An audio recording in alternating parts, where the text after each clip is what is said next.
மீன் குழம்பு வச்சிடலாமா. ஒரு கடாய் வச்சுட்டு கடாயில் எண்ணெய் ஊற்றி வெந்தயம் போடணும். வெங்காயம் கருவேப்பிலை போட்டு வெங்காயம் வந்து நல்லா ஃப்ரை ஆகணும். அதுக்கப்புறம் சின்ன வெங்காயம், மஞ்சத்தூள், சால்ட்டு கொஞ்சம் ஆட் பண்ணோமா. அது மூணுத்தையும் சரி நல்லா கொஞ்சம் வதக்கிட்டு முள்ளங்கி தனியாக வதக்கி வச்சுருக்கணும். அதுவும் இதில் வந்து நம்ம வந்து போட்டுடலாம். அது வந்து நல்லா வதக்கணும்.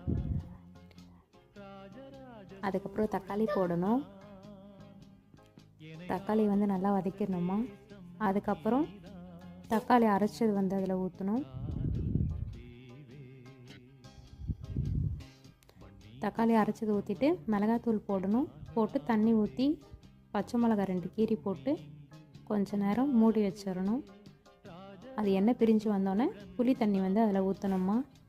அதுக்கப்புறம் நல்லா கொதிச்சதுக்கப்புறம் மீனை போட்டோன்னா